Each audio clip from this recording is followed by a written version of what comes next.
This is Eat, Sleep, Invest, the marketing podcast for real estate investors to get more deals. Hey, welcome back, everyone, to another episode of Eat, Sleep, and Invest. I'm your host, Brian Driscoll, and I'm here with Jerome Maldonado. What's going on, man?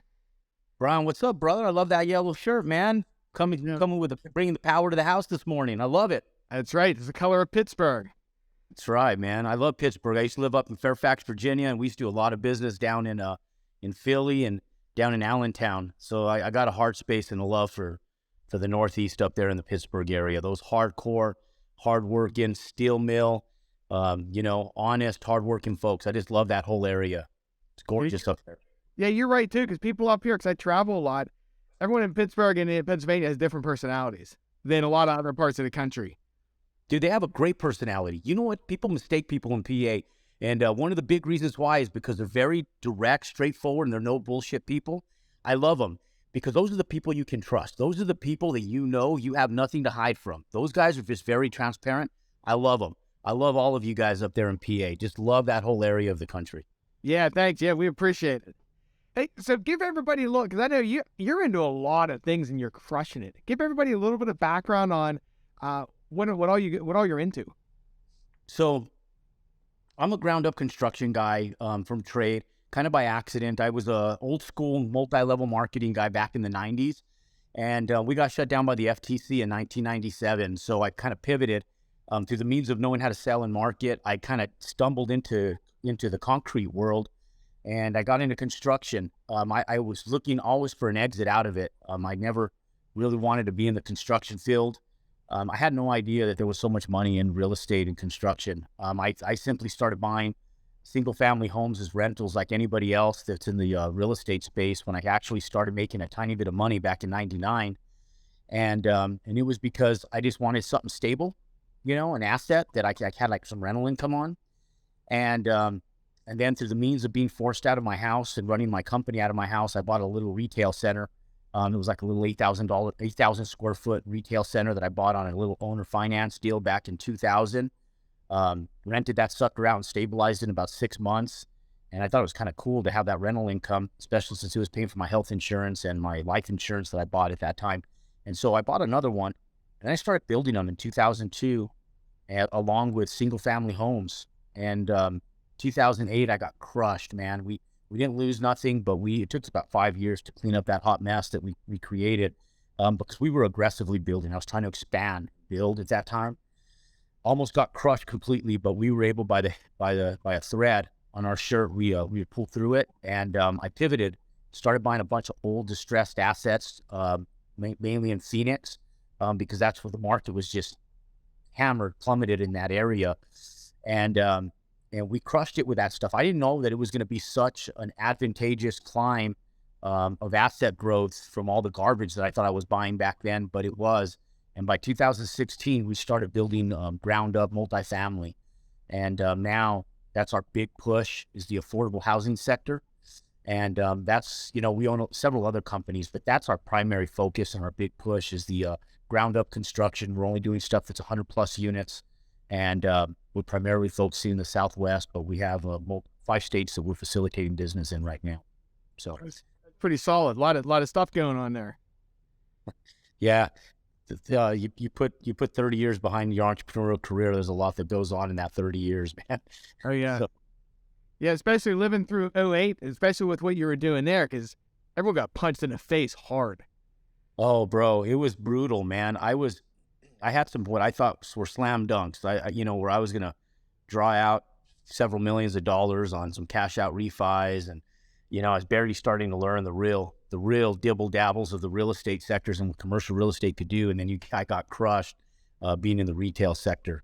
It was brutal. I had some wounds to lick for sure. And I had a lot of work to do. 5 years of unforeseen hard work that really did feel at that time like it was going to bring any monetary or long-term returns, but it did, and it was actually very, very advantageous. Life lesson that I wouldn't give back to the world.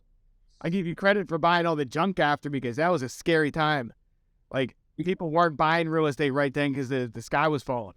Oh, bro, we got crazy. I don't know, and I think it just had to do with my when I was in multi-level marketing. we were in boot camp, like business boot camp. I mean, it was the gentleman that was one of my mentors. His name was Bill, and we took a ground up company from $0 to $500 million. I was just a distributor, but I got to see it. And it took us 5 years. We were the fastest growing privately held company in American history. And when I was living through all that, struggling financially, you become like a wild dog on the streets, right? Like you just become resilient. So I'm glad I had a little bit of street smarts in me when I went through it, because that's what it took. And most people retract completely, which is the wrong thing to do, because that's how you lose, you fail if you do that. And he was through the means of being even more bold. As much as you had a pit in your stomach, man, I swear I woke up every day, Brian, I would have a pit in my stomach every morning, literally. And I tell my wife, I'm like, shit, I'm going to go out and make today the best day Jerome could make it, because everything else I got to put in God's hand. And I would just make the sign of the cross and go, God, help me. And I would go downstairs and I would just go and do everything I could possibly. And I would honestly make every single day honest effort to just go out and crush it, at least that day, every day. And some days I didn't know if I made any impact at all. And other days I knew I made little moves. And just over the course of day after day, month after month, and 5 years, you move and migrate from what you think is the worst time financially that you ever went through to where we sit today. So we go through all of it, and it comes, it goes, and life continues. So Yeah, and we've been blessed. that's solid too, especially just going out for that one day. Because when times suck, they suck. It's like, oh, I got to do this for a year or whatever. Breaking it down to hey, I got to go out and do it one day. It's a lot easier to manage mentally. Yeah, you do. And that's all you can do. You know, we had done well for so many years. In fact, we weren't going to have kids until 2000. In 2008, we decided, my wife and I, late 2007, we're like, you know what? Let's get off the birth control. If we have kids, this is the time. We've done things right. We were probably worth somewhere between $15 and $20 million, depending on how you evaluated during that time of contraction. And so we were like, let's pull our foot off the pedal a little bit. We had a very lucrative business. And so we decided to have a kid. My son, my wife got pregnant almost immediately. We were blessed in that way. So January of 31st of 2008, my son was born, and we were right in the hip of the recession starting, and I was in denial. And so what we thought, we were going to take our foot off the pedal, raise our family, I was back in it like a grunt, like sometimes God has a different plan for whatever reason. I told my wife, maybe God wants us to show our kids how we built this from nothing, and maybe he just wants us to show our kids something different, who knows? But there's good that comes out of everything, and we've got great kids, and we've been blessed. My kids have been blessed. We have nothing to bitch about, nothing to complain about. Yeah, that's cool. Yeah, I'm glad you shared that too, because you're right. Yeah, you never know. You know what I mean? Never know why things are happening. You just got to... Yeah. Plans change, man. It's just, and you go with it. And like I always say, if God gives me another day of health, I'm good. I can make do. I don't worry about things as long as I'm healthy, so that's one of the big variables. All right. So you're saying you got into buying single families, like purchasing properties to start, and then you started building them, and then started building multis, right? I did. Yeah. We've diversified into almost everything. We own warehouse right now. I still have retail. I still have office. In fact, I'm in the midst of potentially picking up an office building that we have in escrow down in Mesa, Arizona right now, that we're going to make it into medical. There's a hospital next door, and there's a lack of medical. We were going to convert it into multifamily, and we're just in the midst of doing due diligence on it right now. And so we think we're going to leave it as medical and fill it. So we're diversified into everything. We're always buying stuff that's value add, but we're also always building stuff ground up as well. So now, what made you change directions from just buying singles into building singles? We'll start there. So I still build single. I don't build a lot of them, but we still build single family home. It's been a very lucrative industry, and it's a quick, what I call quick cash compared to the long buy and hold that you get from commercial. So I can buy a piece of land, and I used to be able, in 5 months, be able to turn a 6-figure profit on those. Now with the supply chain stuff, it's taking us closer to 6 or 7 months. But we make 6 figures on every house we build. So they're great cash flow. I always build about 4 or 5 of them a year, because I can make, anywhere between $500,000 and $1 million building 4 or 5 homes a year. So we've always built homes, and I still build a few. I only built 2 this last year. But we've continued that. They all serve different purposes in our life and in our business, right? So I use our businesses and different investments as tools. And every time I buy something, I look at it as a tool for something different, so everything has a different goal in mind. Like, and I do a multifamily deal. It's for like my retirement, for sake of example, right? So it's something like, I'm going to build this, I'm going to hold it, and I'm going to keep it forever. And I'm going to let the cash flow. I'm going to draw out some cash out of the cash out refi, which we cannot do right now, right? Like, cap rates are going up alongside of the interest rates. Banks are contracting. They're only giving about a 70% LTV, loan to value, right now. Values drop when cap rates go up. So our valuations of our properties are going down. So hence, we can't cash out on them like we once would of a year ago or 2 years ago. So we wait, because that time will come. So our goals have to align and shift with the market. And so like right now, if all we were going after was that cash out refi, like, I want that cash, I'm hungry for that cash, wrong time. You got to be realistic mentally in perspective to where we're at economically. And right now, like I told my staff and everybody that we're working with, say the good news about what we're doing now is we might not be able to do a cash out refi, but with cap rates going up, valuations dropping, our cash on cash return, our monthly income goes up. And so our cash flow increases. So we look at that. So that's our hyper focus. We say, you know what, let's build our cash flow strong right now. Because at some point in time, interest rates will go down, cap rates will go back down, they'll compress again, and we'll cash out, we'll get our money back out, and then we'll cash flow on both ends, So you got to be realistic in perspective to the market. I know that was a lot of loaded information right there. That's good. But, that's kind of the perspective of, life and how we actually purchase stuff and how you pivot in this market. Because I know most people sit back and wonder, they're like, okay, well, how do I buy? You have to change your perspective. When you buy during a contracted market or a high market, your perspective has to change with the market, because there's ways to earn, but you have to be able to pivot to earn in those different ways and capitalize on them differently depending on the market that we realistically live in. Yeah, and that's so huge too, because I know a lot of people, when the market changes, they keep doing the same thing. It's just because, well, that's what we always did. Yeah. Pivoting, you know what I mean? It's like, right now, you need to pivot your business. You need to pivot you may need to pivot your strategies, things like that. And a lot of guys, just in their head, it's like, no, I just got to ride this ox. I'm so committed. This is what we do.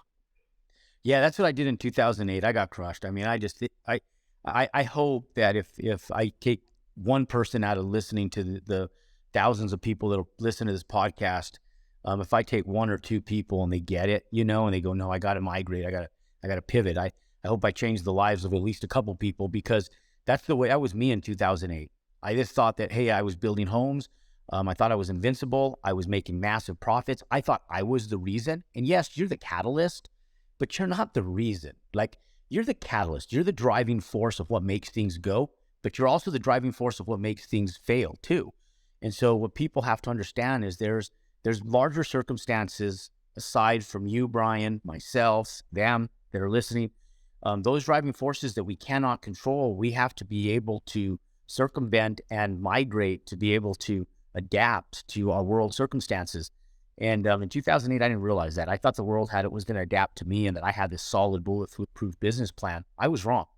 And it took me 5 years and really longer, but it really 5 focused, hard, grinding years of just getting myself to a level platform where I'm like, okay, I got this. Things are good. We're financially okay, but we serviced a lot of debt for 5 years. I called it trash can money, because every month we were just servicing what was supposed to be good debt, but wasn't good debt. It turned from good debt to bad debt because it became a liability because we couldn't finish and stabilize the assets that we were building. That was the big variable.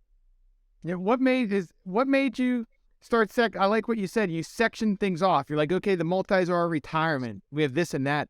What made you, or what triggered you to look at everything separately and it has its own purpose? Well, I've done it forever. So the multi-diversification was important to me because of what I went to and it through back in my early years in 1997, right? When I put all my eggs in that one business and the FTC shut us down, I was screwed. I I literally had nothing. So we were scrambling. I went from making $25,000 a month back in 1996, 97 to zero overnight. And I lost everything. I lost 11 offices that I had leases on in my name. I had lost my house, my cars. I was young. I was in my 20s, and I thought I was like independently wealthy at that time, right? So my whole thing was I wanted tangible assets. So when I opened up my business, it was my cash flow. And so I immediately, like in 1998, when I first figured out my construction company, I started making a little bit of money. I started throwing money at every little sector. Like, I'm going to get some life insurance. I'm going to get some whole life insurance. And I was doing research, and I was very, very focused on what my investments were and how they worked for me. Okay. I was very intentional, and it was because of fear. I was like a scared dog, I never wanted to be there again, because I was moving into my later 20s. I felt like I didn't even have a girlfriend at the time, because I didn't feel worthy of one, because I couldn't even afford to put food on my own plate, right? So you're like, okay, but if I'm going to get a girl and have a wife and a family at some point in time in my life, which was my goal at some point in time, I'm like, I need to be able to afford it, right? Like, what type of a good girl is going to be with a loser that can't keep food on the table? So I intentionally started like buying whole life insurance, because I thought it was the right thing to do. I still own them today. I started buying stocks, little stocks. I started day trading, doing stuff on margin as a diversification of being able to generate capital. So I started learning the day trading thing. I was like literally on a Nextel phone, a digital phone, trying to day trade on a little digital phone. If you guys remember those, some of you guys are laughing at me. Trade, baby. I on that damn thing. And like, it wasn't a smartphone. It was literally a flip Motorola digital phone. I was like, trade, go, baby, trade. I just try to get that sucker to go. And so I was day trading, and I started buying rental homes, and I bought 2 rental homes. I hated them, Brian. It wasn't my deal. And I was like, this sucks. I hate them. I hated dealing with the tenants. I had nothing but problems with them. And so right away, I was like, okay, I'm selling these. I'm going to shit can these. I'm going to sell them. I'm going to do something different. And I had already I started building single family homes, where I was buying a piece of land, I was building a house, and I was making such large profits on them. I was like, damn, I could buy these rental homes like hotcakes, just building these homes out just for the profits, right? So I started building, and I went from 1 home to 2 homes in the first year. So I built 3 homes my first year. 6 months I built 1, then I built 2 the next 6 months, and then I went that next year, and I pulled 4 out of the ground in the first quarter of the next year, and then I went gangbusters, and I still went to 12 homes. I made over $1 million, and I hit millionaire status that year. That's my second year, going into my 3rd year of building homes. I hit millionaire status. Because I just got very intentional and aggressive building homes, and I started buying little retail centers, and those were awesome. I still own the first one that I ever built. I still own. My office is still in it. I still own 11 retail centers. They're small. Everything that I own is under 25,000 square feet, most of which I bought value add, meaning that I bought them, they were junk, and I added value to them by doing some renovations, and I stabilized them, and I bought them for dirt cheap. And I own a bunch of that stuff, and I don't have to rent them for a ton of money to make great cash flow. So they still make me cash flow today. Those were my original retirement. All the new construction retail that I had built pre-2008, I sold. That stuff is the stuff that almost drowned me. And so when I looked at stuff, I looked at different assets based on reasons that back what I went through. But today, now I'm looking at it as a vehicle, not only for me, but my kids, and for generational purposes. And so we're doing things a little bit more intentional for different reasons that more relate now towards generational wealth and long-term asset acquisitions. I want to teach my kids this stuff, right? So they're in an age right now where they're vulnerable to life circumstances. They're in high school, and I got a few years before they're really seasoned, and they even hopefully they even want to do this, right? I think that they're starting to understand now through their friends that what we do is actually something that they need to be looking into. So now my intentions are more based towards that, but we still keep the cash flow, right? So I section some things off for cash flow, section some things off for generational stuff and asset growth, and and then I do some other stuff that I need to make profits. It's just funner, that I do is just like a driven goal of I got to accomplish this. I started it, I'm going to do it, and it drives me, right? So, but they have to make money. They all have to make money. Yeah, no, I hear you. And I like that. I like that same strategy of sectioning it off. Hey, how old are your kids? I got a 12-year-old and a 14-year-old. My son's going to be 15 here in 30 days. Nice. So what are you experiencing trying to make them financially literate? So they have a unrealistic perspective, I think, on things right now, right? But it's been good. My son, for the first time ever, is in all day, everyday school. We've homeschooled him till high school because of their athletics and just our beliefs of what we were doing. But he wanted to go play 6A football for a regular public high school, so he could drive towards a D1 scholarship. And so we're supporting him. And we talked to him about college. He's realizing like how tough school is, and he's struggling because it's different from being homeschooled than taking exams. And so it's funny. I kind of take everything like a grain of salt, Brian. I let them experience it because I just go, you know what? They need to. Life's hard, right? Like life has ups and downs. I'm not going to baby him. He got like a 50% on one of his math exams that he studied hard for.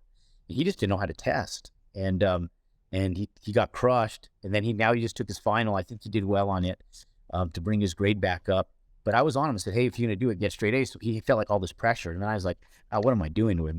Like really, does it really friggin' matter? I mean, in life, if you win 50% of the time, you're a friggin' beast, So like, I'm like, I had to put a different perspective. So I told my wife that. My wife's like, damn, I never thought about it like that. And I said, yeah. I said, we got to take things like a grain of salt. And so we talked to him about college, utilizing it as a networking platform, learn math, learn how to read, do contractual reading, comprehension, and math. I think those are the three most important things, because they see what our lifestyle is. They're going to realize, Brian, they're immersed in it. I mean, when we were one of the largest Subway franchisees, my kids were small. They've always seen Dad as a leader and an owner. I don't think they know anything different. I think they think that's the way life is supposed to be. You're a product of your upbringing, in your environment, and they haven't really had an option other than to see and be a part of everything that we're doing. So when they look at their friends and their friends talking about being firefighters and police officers and different stuff like that, I think it sheds a whole different light on them. And so we want them ultimately to be their own person, but we also want them to have some financial smarts as well. So although I don't know that we need to sell them on this, I think it's already part of their DNA. I think they've lived it their whole life. I believe it's truly part of their DNA now. Yeah, that could be true, because I have 3 kids, 11, 8, and 7, so a little bit younger. I think about the same thing too. It's like in school they don't teach you anything about credit. You're going to get hammered with credit card offers when you're 18. They don't teach you anything about debt, all that kind of stuff. And it's like you can't really. I don't really know how you teach that to kids. You know what I mean? Because they're going to want the shiny stuff. But you're right. It is the upbringing. They see you sweating, working in a business. They're seeing it and living it. So it does give you a different outlook. At least you have hope. Yeah, and our kids, like, we've used athletics as a tool, right? And not just athletics, but even the arts, like we just keep them so intentionally busy between sports and everything else. They've done everything from my kids are gymnasts. They're both nationally ranked gymnasts. My son is he's a football player as well now. That's his primary focus. But we've had him in the arts, piano and guitar and everything else like that. Our whole thing was just a driving force, keeping him busy always. And like even yesterday, we had a sleepover at our house on Saturday night, and the coach is a dipshit. In all honesty, he's actually an idiot. But I didn't want to tell my son that, right? Like my son had 4 boys over. These kids just worked through one of the most grueling football seasons. These guys, since June, have been getting up to 4:45 in the morning every friggin' day. From June, doing 0 hour, and then going to school all day long, and then they do after school practice. They don't get home till 8 o'clock at night, right? Wow. So my son did freshman football, then he got moved up to varsity, and he did all the way to December. So all the way from first week of June, never being in school before, disappearing from mom and dad from 5:45 in the morning. He was in their influence all the way till 8 o'clock at night every night. Then he he decides, I'm going to do basketball just for fun, recreational sport. And he has a sleepover with 4 football players, 2 of which are also basketball players now with him. And they lost their game on Saturday. They did. They stayed up late, but they're here in our home in a controlled environment. We let them stay up. You could hear them wrestling in the mats in our gym downstairs. We have a big theater room, and they were watching TV and giggling like young little girls, actually. Like, they're teenage boys, but they were acting like kids, man. It was refreshing. It was really cool, man, to see these kids being kids because they worked so hard. And on Saturday, they got disciplined because they lost their basketball game. And so my son, because he was at our house, along with the team captain, who was also at our house, they had a run for 2.5 hours yesterday, getting disciplined for losing the game because they had what the coach considered a party the night before with not enough sleep. So it was their disciplinary thing. So I laughed at my son last night, and he was mad at me. He goes, "What do you think so funny?" He was adamantly bugging me. And I said, "Jacob," I go, "You know what?" I go, "Just think of it this way. You're done. It's over. You finished running, right? Like, I just picked you up from practice. It's fun, right? Like, it's over. Why are you going to be butthurt?" Like, he was like so hurt. I go, "Stop being butthurt. It's over, right?" Yeah. Like, now you just lived through something that most people never get a chance to. So in life, I told him, in life, you're going to go through. And I said, remember all those crappy employees when we had like the Subway stores and all the people? I said, you will never be one of those, because now life becomes easier. Every time you go through something so grueling that you hate it so bad, then now everything else in life that's really not that much, that really bothers a lot of other people, becomes so much simpler. And I said, tonight's one of them. You'll remember this forever. Like, who cares? So your coach thinks that that's his disciplinary measure. Take the positive out of it. You're done. You can live and dwell in the fact that you had to do it, but it's already done. You're through it. It's done. We're going to go home. Mama's making hamburgers tonight, his favorite dinner. And I was like, cool, let's go have some hamburgers, brush it off, no sweat, and just learn from it. I said, I got your back. You didn't do nothing wrong. Mama and Daddy ain't mad at you. Who cares? Show up tomorrow, go crush it, and you've lived it. Now you just have one more little notch on your bedstand that you have thicker skin than everybody else that didn't go through that. So just own it. Now let it go. That is so true. The hard stuff you go through, it just makes you tougher. Yeah, man. It's like, you go through it, like you didn't pick it. Okay. Like I didn't pick 2008, but I'm here. I lived it. I was like, okay. So I just own it. Now I'm like, damn, I'm proud of it. I'm like, shit, I got through it. I got creative. I had to make it through it, and I did. And now I'm going to take all that education, kindle it, bottle it up, sell it, and use it for experience, Yeah. So that's what we do. That's awesome, man. And you do that even with people in the real estate space, trying to help them out too, right? Like on the multi side? Yeah, we do. We have what's called our Build Wealth Mastermind, which we teach people how to entitle land, which people are crushing it, entitling land. We become customers of theirs.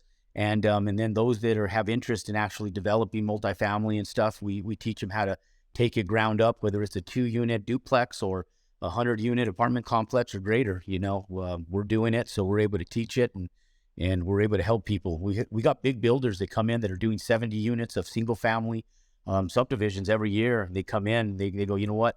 I want to hold on to some of this stuff, and I want to learn how to crush it in the build and hold space. And so we'll take these sophisticated, seasoned builders and show them how the institutional end of financing these deals works. And they already have the construction stuff down, but we teach them the asset management side of it as well. And we marry the asset and project management side and teach them how to do the ground up, build and hold stuff. So yeah, super cool. Super cool. That's pretty solid. So you got 2 things then. So you're talking on the land and entitlement. Basically, that would be somebody, you're showing them how to find the land and then kind of wholesale it to somebody else, right? Yeah, not even wholesale it. Actually entitlement, entitlement's big. We in what made me think about it is that we've always developed raw land. Like, we usually find the land. We do all the entitlements ourselves. For those of you guys who don't know what entitling property is, it's getting the allowance from the city to build what you want to build, right? So you're getting entitled. You're allowing you to build. And it's the process and everything included in there, from the survey work, the zoning, the architecture, the engineering, and there's different levels of entitlement. And so we teach them where there's breakaway points of entitlement, where there's different profitability at breakaway points of different parts of entitlement, depending on where the market is, the standpoint is, whether they should sell it, hold it, profit, cash out, or develop it, right? So so we teach them that stuff. We've lived it. It's been my life since 2002. And so I've been doing the entitlement stuff on commercial development since 2002. So we've lived it. So we teach it. And yeah, they can wholesale it, sort of say, or they can, but really they're just buying it with the intention to entitle to resell, or they tie it up, which then it's more of a wholesale where we control the land, but we don't actually buy it. We control it through a purchase agreement and terms.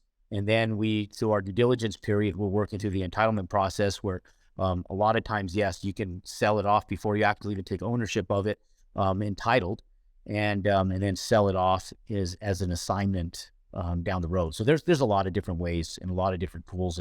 There's a lot of moving pieces to that. But yeah, we do teach that, and it's a very lucrative, great way for people to get into the real estate space with not a lot of money, which is pretty cool. Right. Yeah, I heard too, you can even be creative on things like that too. Like you buy a lot of land and talk with the borough, you might need an extra 10 feet or something. You go to the neighbor, see if you can buy it. Now you can put different things and create money out of thin air. Yeah, you can. That's funny, man, that you said. I tried doing that with this property that was on a train track years ago, and the guy would not sell me the easement. I was going to give him like way overpaid for it. And he was like, man, he's like, you guys come in that are rich with all this money. I literally just came through like one of the hardest. I just started my my construction company. So I was thinking back, well, what is this guy talking about? These rich guys, But in his mind, I was like this rich guy trying to take advantage of him by buying his land, right? And he was like, I'm not going to sell it to you. You rich guys think you guys can get everything you want. You can just buy it. And I was like, I mean, I want to buy it. Like, I'm not trying to take it from you for free, I'm not trying to take it at ransom, but no, it was just kind of funny. But yeah, you can take little slivers of land and create gold out of them. If you just know you have a plan and you know what you're doing, you're driving towards. Yeah. Cool. Now, who's a good fit for that? Like what's your ideal person to get involved with you that way? Just an action taker, man. Like anybody. I mean, does it really take someone special? Yeah, because you need an action taker, and I always say that because I've always told people. One of the biggest things is I think people desire, but they desire with no action. Really, this stuff, like I'm no different than them. I grew up on that other side of the train tracks. I was a C student. Dyslexic. I come from just a hardworking class family. My mom and dad grew up, on these little small towns, not affluent, and they worked their asses off to get educated and just put food on the table for us and give us a better life, put us to private education. Because they thought that was our driving direction, right? Like educate your kids, get them out of the welfare system, get them going in that right direction. So I mean, I just worked. I didn't know like that was like seriously what you like. I don't know. I worked. I worked and I worked consistently. So really, it's for anybody that's an action taker because it doesn't take somebody with money. It doesn't take somebody even with an interest in real estate. I always told people, no one cares what industry they're in. That whole statement that do what you love, because if you do what you love, you never work a day in your life. It's bullshit. It's just total bullshit. Because the second you do what you love, Brian, it becomes work. It sucks, man. Work sucks. It's just plain and simple. Like work's not fun. I mean, there's nothing fun about work. So I always tell people what makes my work fun is when I make profits, because then it makes it worth it. Because like it's so much hard work. Like I don't understand this thing. Like people go out and they work hard for free, and I'm like, no, like that sucks. Like don't work for free. Like. I could be doing something that I could be, pulling shit out of a sewer.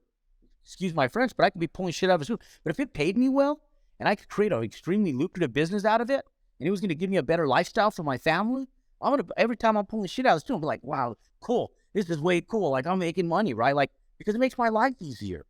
So my whole thing is, I know that's a dramatic example, but I mean, in all reality, it's for anybody who really desires, because what's cool about it is if you're an action taker, I always told people, if making gingerbread homes made you wealthy, you'd be building gingerbread homes because it gave you an easier life. And so this is tangible, but it's work, so I hate misleading people that it's like this get rich quick thing. It's not. It takes time. Land entitlement takes time. You're not going to see profits for 6 months, 9 months, a year. And for those you guys who are slow learners like I am, it might take you 2 years, But at the end of that, I don't know what people got going on in their lives right now that in 2 years they can generate a revenue of over $1 million or hundreds of thousands of dollars. But for most people, for 91% of our population, that is life changing. So if, for anybody who's an action taker that just wants to learn a process that is viable, it's a real lucrative and really viable business, then it's for them. Anybody can do it. It's just really like, hey, are you willing to learn and are you willing to execute? Yeah. Anyone interested in reaching out on that, what's the best way to connect? You know what? Just DM me. I'm on every social media platform from LinkedIn to Facebook to Instagram, YouTube. We've made a big presence on YouTube this last year for the first time. So we have a full team that gets all of these DMs in-house to us. And so, yeah, if you're interested in working with us, hit us up. Just DM us. My name's been in the podcast throughout the entire sequence. If you go and just Google my name, or you go into any platform and plug in my name, it's me. On Instagram, it's Jerome Maldonado and the number 1. That's the only platform where it's slightly different. But everywhere else, it's just Jerome Maldonado, and just DM us, and or hit us up on Messenger, and we'd love to work with you. Anybody who's interested in working and understanding a little bit more about what we do on a professional basis, we have a full educational platform. We'd be happy to work with you guys. That's perfect, and we'll put all the links in the show notes too, so everyone can find them. One last thing, I know you have a mastermind for select people as well. Give me a little bit of information on that and who that would be a fit for. So it's cool. So I call it a higher level mastermind because it's more expensive to get into this, right? It's a higher ticket purchase item, but it's really for people.